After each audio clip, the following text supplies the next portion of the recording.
श्रवण कुमार की कथा। यह कहानी त्रेता युग की है। उस समय श्रवण कुमार नाम का एक बालक था। उसके माता पिता अंधे थे और उन्होंने श्रवण को कई मुसीबतों का सामना करते हुए पाला था। श्रवण कुमार बचपन से ही अपने माता पिता का बहुत आदर करता था। जैसे जैसे श्रवण बड़ा होता गया, उसने घर की जिम्मेदारी अपने कंधों पर ले ली।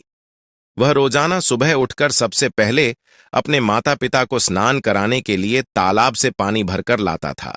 इसके बाद वह तुरंत जंगल की ओर लकड़ियां बीनने जाता। फिर लकड़ियां लाने के बाद श्रवण चूल्हा जलाकर माता पिता के लिए खाना बनाता था। श्रवण को इतनी मेहनत करते देख उसकी मां हमेशा उसे टोकती थी।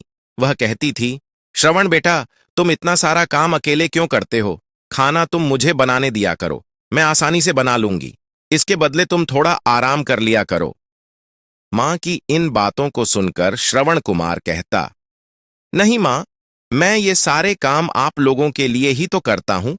भला अपने मां बाप के लिए किए गए कामों में कैसी थकान, उल्टा मुझे तो खुशी मिलती है। श्रवण कुमार की इन बातों को सुनकर उसकी मां भावुक हो गई। वो रोज भगवान से प्रार्थना करती, हे प्रभु, इतना ध्यान रखने वाला श्रवण जैसा बेटा हर माता पिता के घर पैदा हो। श्रवण के मां बाप नियमित रूप से भगवान की आराधना करते थे। वह उनके लिए फूल और पूजा की अन्य सामग्री लाता, फिर खुद भी बिना देर किए माता पिता के साथ पूजा में शामिल हो जाता था। श्रवण कुमार धीरे धीरे बड़ा हुआ और जल्दी से घर के कार्यों को खत्म करके बाहर काम पर निकल जाता था। एक दिन श्रवण अपने माता पिता के साथ बैठा था। तभी उन्होंने श्रवण से कहा, बेटा, तुमने हमारी हर ख्वाहिश पूरा की है। अब हमारी केवल एक ही इच्छा है जिसे हम पूरी करना चाहते हैं। यह सुन श्रवण ने उनसे पूछा, ऐसी कौन सी इच्छा बाकी है जिसे आप पूरा करना चाहते हैं? आप केवल आदेश दें, मैं आपकी हर ख्वाहिश को पूरा करूंगा। इस पर श्रवण के पिता ने कहा, बेटा, अब हम बूढ़े हो चुके हैं और हम चाहते हैं कि मरने से पहले तीर्थ यात्रा के लिए जाएं। भगवान के शरण में जाकर हमें सुकून की प्राप्ति होगी। अपने मां बाप की बात सुनकर श्रवण कुमार सोचने लग गया कि वह उनकी इस इच्छा को कैसे पूरा करेगा। उस समय बस और ट्रेन की सुविधा नहीं थी, साथ ही उसके माता पिता देख भी नहीं सकते थे। ऐसे में उन्हें तीर्थ यात्रा कराना भला कैसे संभव हो पाता। तभी श्रवण कुमार को एक तरकीब सूझी। वह तुरंत बाहर गया और वहां से 2 बड़ी टोकरी लेकर आया। उसने उन दोनों टोकरियों को एक मजबूत डंडे में मोटी रस्सी के सहारे लटकाकर एक बड़ा सा तराजू बना लिया। फिर श्रवण कुमार ने उस तराजू में अपने मां बाप को बारी बारी से गोद में उठाकर बैठा दिया।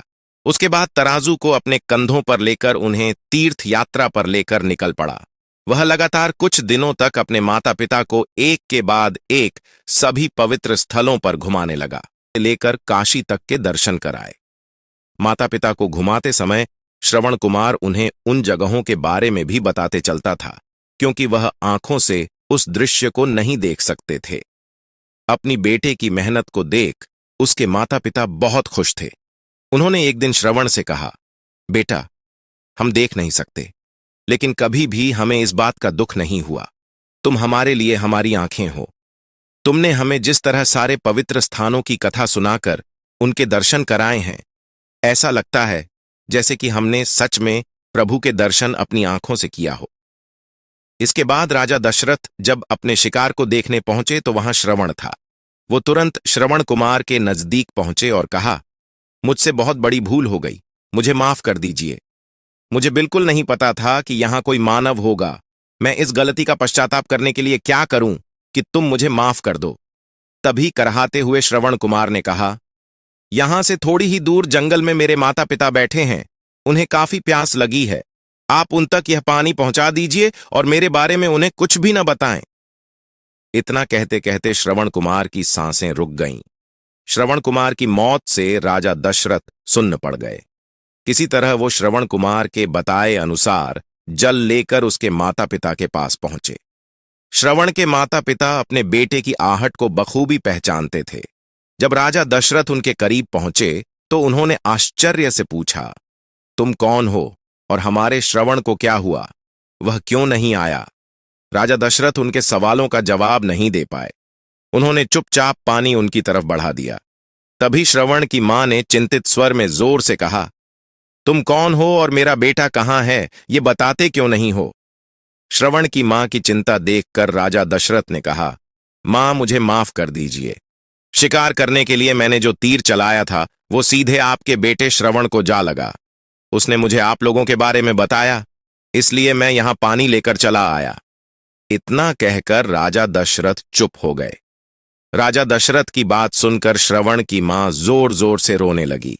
उन दोनों ने अपने बेटे की मौत के गम में राजा दशरथ के लाए हुए पानी को हाथ तक नहीं लगाया। श्रवण के पिता ने तभी राजा दशरथ को पुत्र वियोग का श्राप दे दिया। कुछ ही देर बाद श्रवण के माता पिता ने अपने प्राण त्याग दिए। बताया जाता है कि श्रवण कुमार के पिता के श्राप के परिणाम स्वरूप ही राजा दशरथ को अपने पुत्र राम से दूर रहने पड़ा था। राजा दशरथ के इस श्राप को पूरा करने के लिए ही भगवान राम को 14 वर्षों का वनवास हुआ, जिसका माध्यम दशरथ की पत्नी कैकेयी बनी।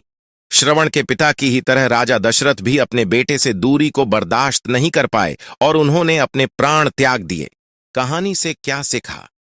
हर बच्चे को अपने माता पिता की सेवा श्रवण कुमार की तरह ही निस्वार्थ भाव से करनी चाहिए। यही उनका सबसे बड़ा कर्तव्य है।